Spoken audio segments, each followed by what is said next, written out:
साथियों, मैं लक्की धनगर आपके बीच फिर चुनावी माहौल लेके आया हूं। अभी हम महाराणा प्रताप के यहाँ खड़े हैं, जहां भाजपा का जो कार्यक्रम दौरा था समाप्त हुआ है और यहाँ जो बीजेपी की जनता और युवा हमारे साथ मौजूद है। हम इनसे चर्चा करते हैं कि जो दावे किए गए थे उसमें से कितने पूरे हुए, फिर मैदान में है और क्या कुछ नई चीज़ें लेके जनता के बीच आएंगे।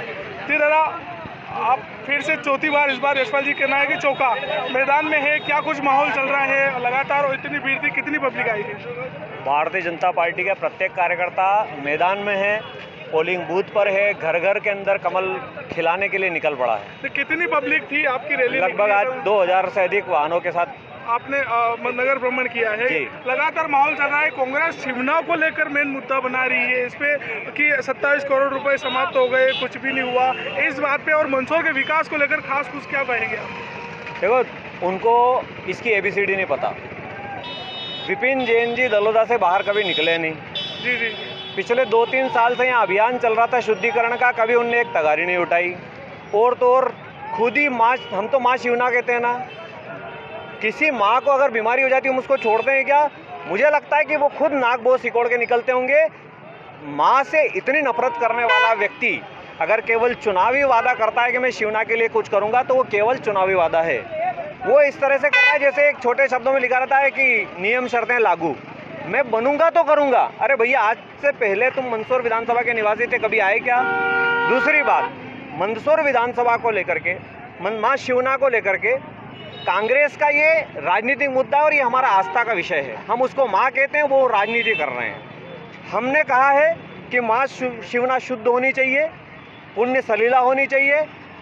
पिछले कुछ समय से यहाँ पे गंदगी जा रही है कुछ नालों, तो उनका निराकरण, संपूर्ण निराकरण होना चाहिए। कहना है कि भ्रष्टाचार कर लिया। और एक और चीज़ मैं आपको बता दूं कि लगातार माहौल बनाया जा रहा है कि विपिन जैन भारी उम्मीदवार उतारा है, चौथी बार परिवर्तन की मांग कर रहे हैं। इस मुद्दे पर आपको क्या लग रहा है, क्या कुछ हो सकता है? भैया, कौन भारी कौन हल्का, ये तो जनता को तय करने दो। वजन 2-5-10 किलो ज़्यादा होने से वजन किसका बढ़ता है आप बताओ? जो घर बैठे बैठे खाता है और जो घूमता फिरता है वो दुबला पतला रहता है। यशपाल जी दुबले पतले छरहरे और जनता के बीच रहने वाले उम्मीदवार है। वो केवल वजन में ज़्यादा हो सकता है, जनता के बीच में वजन रखने वाला यशपाल सिंह सिसोदिया ज़्यादा भारी उम्मीदवार है। जी, लगातार विकास की बात हो रही है, क्या कुछ मैदान में लेके उतरी है बीजेपी पार्टी? आप भारतीय जनता पार्टी के किसी भी कार्यकर्ताओं को विकास के नाम पे मुँह छुपाने की जरूरत नहीं है। भारतीय जनता पार्टी ने इतने विकास इस मंदसौर और मध्य प्रदेश में किए हैं, ओवरब्रिज, अंडरब्रिज, मेडिकल कॉलेज, उद्यानिकी महाविद्यालय, कोई ऐसा काम नहीं है जो भारतीय जनता पार्टी के जनप्रतिनिधियों ने छोड़ा हो। हमारा जो विजन था सबका साथ सबका विकास, उसी को लेके हम चले हैं। और जो हमारे पशुपतिनाथ लोक का एजेंडा हमारे एजेंडे में था ही नहीं, उसको भी हमने काम का शुरू कर दिया है। विकास अगर इस मंदसौर में किसी ने किया है तो भारतीय जनता पार्टी ने किया है और आगे भी हम ही करेंगे।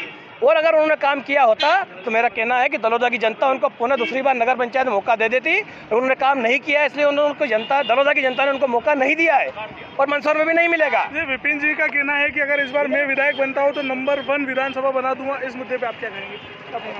विपिन, ये तो सिर्फ उनके झूठे वादे हैं। विकास मंदसौर में पहले से ही बहुत हो चुका है, चाहे मध्य प्रदेश की शिवराज सरकार हो या नरेंद्र मोदी जी की सरकार हो। पूरे मध्य प्रदेश में विकास की ऐसा कोई काम नहीं है जो अछूता हो। हम जब 2003 के पहले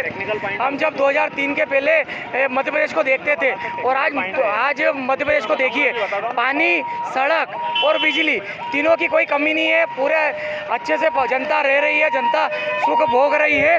इसलिए विकास की बात पे तो कांग्रेस भारतीय जनता पार्टी के किसी छोटे से कार्यकर्ता से भी बहस या डिबेट नहीं कर सकती है, ये मैं चैलेंज देता हूँ।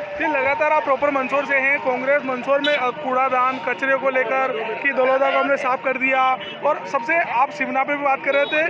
ऐसी क्या चीज़ है शिवना में जो कांग्रेस करवाने के बोल रही है और करवा देगी? क्या लग रहा है आपको? देखिए, हम शिवना में घाट बना देंगे, पूरा शुद्धिकरण करा देंगे, इन्होंने कुछ नहीं कराया इस मामले में। मैं आपको एक स्पष्ट बता देता हूँ कि जिस 27 करोड़ 30 करोड़ की वो बात कर रहे हैं, शिवना शुद्धिकरण 4 चरणों में होगा। चाहे आप साबरमती ले लो या यमुना ले लो, कोई भी शुद्धिकरण कुछ समय में नहीं हो सकता। पहले 100 करोड़ आए थे, भारतीय जनता पार्टी लेके आई, वो वापस करके हमने 27 करोड़ बुलवाए। ये प्रथम चरण के 27 करोड़ है। इस पूरे प्रोजेक्ट में लगभग 250 करोड़ होने हैं। इसके अंदर नाले की निकासी का काम होना है, दूसरा पानी के शुद्धिकरण, जो नाला बह कर के आ रहा है उसको कहीं कहीं शुद्धिकरण करना पड़ेगा, नहीं तो पानी जाएगा कहाँ। तो ऐसे ही वाटर फिल्टर प्लांट लगने हैं।